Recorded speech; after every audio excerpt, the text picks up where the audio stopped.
नमस्कार. आवाज न्यूजलाईनच्या निवडणूकविषयक विशेष कार्यक्रमात आपण आढावा घेतला होता नुकत्याच झालेल्या एका सणसणीत अशा पत्रकार परिषदेचा, ज्याच्यामध्ये भारती चव्हाण या राष्ट्रवादी काँग्रेसच्या कार्यकर्त्यांनी आपल्याच पक्षातल्या नेते मंडळींपासून, कार्यकर्त्यांपासून, पदाधिकाऱ्यांपासून एकूणच पक्ष संघटनेवर सनसनाटी आरोप केलेले होते.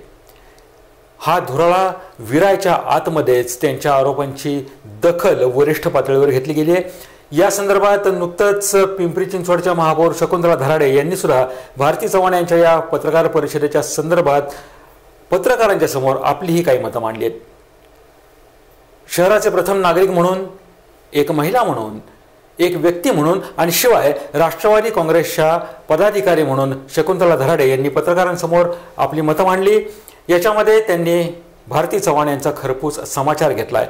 पत्रकार परिषद आणि प्रसिद्ध केलेली प्रेस नोट याचा बोलविता धनी नेमका कोणीतरी वेगळा असणार आहे याची जनतेला सुद्धा जाणीव आहे, असंही महापौरांनी म्हटलंय. एवढंच नव्हे तर राष्ट्रवादी काँग्रेसमध्ये एवढी वर्ष कार्यकर्ते म्हणून काम करताना, शिवाय त्यांच्या निवडणुकीच्या काळामध्ये त्यांना साथ दिलेली असताना आणि एक महिला म्हणून अस्तित्व असताना त्यांनी असे बेछूट आरोप करायला नको होते, असंही महापौरांनी म्हटलंय. राष्ट्रवादी काँग्रेसमध्ये चोर, गुंड, खुनी प्रवृत्तीचे, लुटारू प्रवृत्तीचे लोक आहेत, असं आपल्या प्रेस नोटमध्ये आणि वक्तव्यामध्ये भारती चव्हाण यांनी म्हटलं होतं. याचा समाचार घेताना महापौरांनी या सगळ्या आरोपांचं खंडन केलेलं आहे. या गोष्टी जर अगोदर ठाऊक होत्या, किंबहुना इतकी वर्ष तुम्ही पक्षात आहात, तर अशा लोकांबरोबर काम करायचं किंवा नाही याचाही विचार आपण करायला पाहिजे होता, असं सनसनाटी उत्तर महापौरांनी दिलंय. पाहूयात महापौर नेमकं काय म्हणाल्यात. भारती चव्हाणांनी केलेले आरोप हे खरं तर बेछूट आरोप आहेत. त्या आरोपामध्ये काही तथ्य नाही आहे. त्यांनी का केले, कशासाठी केले हे मी सांगू शकत नाही. पण एक महिला म्हणून आज महापौर पद असेल मी निभवते.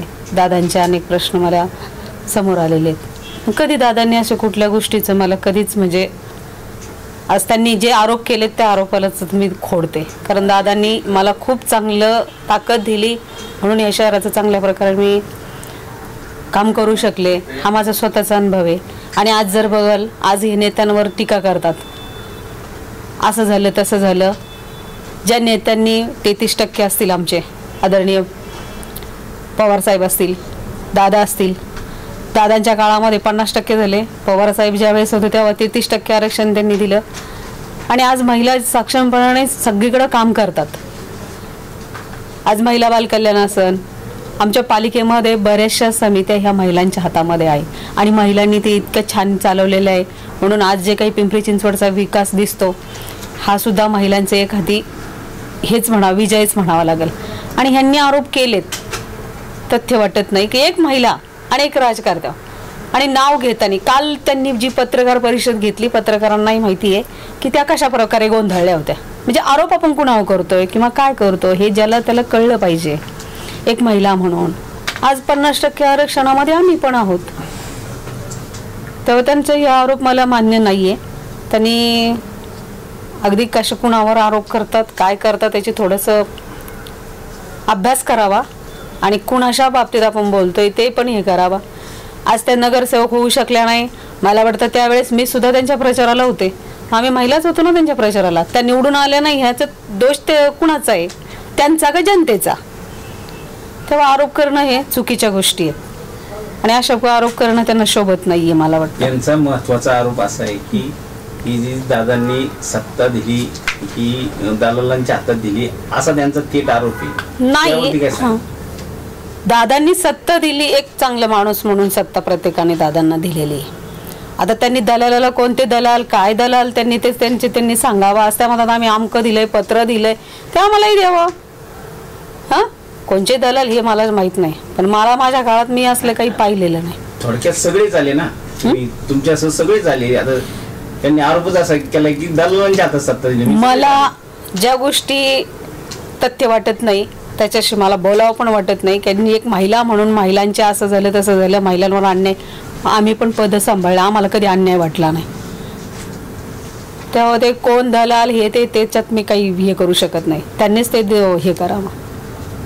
दादांनी कधीही तसं केलं नाही. सगळ्यांना सांभाळून घेतलं आणि दादांनी सगळ्यांना सांभाळून घेतलं म्हणून याची पिंपरी चिंचवडचा विकास झाला.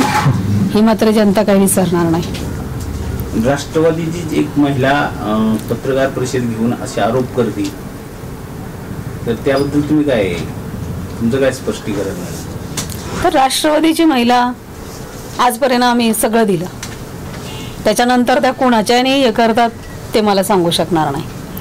एकदा इलेक्शन आलं, आरोप प्रत्यारोप हे चालूच असतात. त्यांना वाटलं त्यांनी आरोप केले, पण जे आरोप केले दुसऱ्यांनी द्यावा. आता दादांनी उत्तर द्यायला, आमच्यासारख्या महिला, मी पण शहराची महापौर आहे, मी उत्तर देऊ शकते, कारण आमचे नेते कुठं त्या कुठं.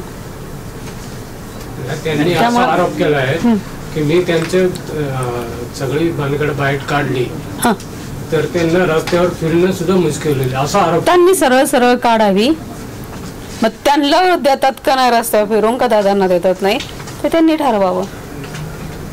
आणि आज 10 वर्ष झालं मी राजकारणात आहे. 1-2 वेळा त्यांना मी कार्यक्रमात पाहिले, आमच्याच नेत्यांच्या शेजारी बसलेला. त्याच्यानंतर मी त्यांना पाहिलं नाही. मी महापौर झाले त्यामुळे मी मागं राहिले दुसऱ्यांसाठी, असं झालं तसं झालं, असं कुणी करत नाही. त्याच्यामध्ये त्यांचं काहीतरी स्वार्थ असेल, त्या काही कामात असतील. आणि आज इलेक्शन आलं, आज तुम्हाला बोलावं वाटतं. मग असं वाटतं कधी कधी की या कॉमत गेले होते का काय नाही, आता जागी झाले तर बडबडायला लागलेत. असंही वाटतं ना माणसाला. म्हणजे एखादा माणूस असं होऊ शकतो ना. असं मत आहे का तुमचं की पाठीमागं बोलावणारा धनी वेगळाच आहे? हे बघ, कोण कुणाची धणी आम्हाला त्याच्याशी घेणं नाही, पण माणूस जेव्हा स्वतः बोलतो त्याने नीट आत्मचिंतन करायला पाहिजे. आपण कुणाशी बोलतो, काय बोलतो, त्याने ते ठरवलं पाहिजे की आज आपण बोलतोय, उद्या आपल्याला जनता काय म्हणाल ह्याचा विचार करावा. कधी काळी त्या जनतेचं पण मतदान मागायला तुम्ही गेलता ना, आज तुम्ही वेगवेगळे आरोप करताय, हे चुकीचं आहे. तेव्हा कुणी करताना नेहमी आपल्याला जर चांगली संस्कृती असेल, चांगले संस्कार असेल, तर अशा काही गोष्टी न करले केले. आरोप विरोधकांनी करणं वेगळं, स्वकीयांनीच केले. तुमच्या पक्षातलेच आता प्रदेश सरचिटणीस आहे माझ्या अंदाजाने.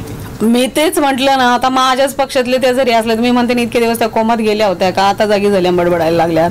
माझ्या पक्षाच्या असल्या म्हणून काय, पक्षाचं असं काही नाही. पक्ष अनेक जण आता हे करतात, ज्यांना निष्ठा आहे पवार साहेबांवर पक्षाची, ते करू शकतात चांगलं काम. काल इव्हन त्यांनी एक दादांशिवाय दुसरा कोणी उत्तर देऊ नये, मला कोणाची उत्तर ऐकायची गरज नाही, म्हणजे याच्यामध्ये महापौर दादा गणना झाली गेली. हो, नाही त्यांनी जरी म्हटले असन तर मला वाटतं त्या नगरसेवक झाल्यात, काय केलंय काहीच नाहीये, तरी आम्ही चांगलं चांगलं पद त्यांना दिलं. आणि आज ते दादाची अपेक्षा करत असेल तर आम्ही नाही ते करून देणार, आम्हीच उत्तर देऊ खालचेच. आज शहराच्या महापौर उत्तर देतात, याच्यापेक्षा अजून कोणतं मोठं उत्तर पाहिजे त्यांना? दादांनी उत्तर देऊ तर अजून आम्ही आहे ना खाली.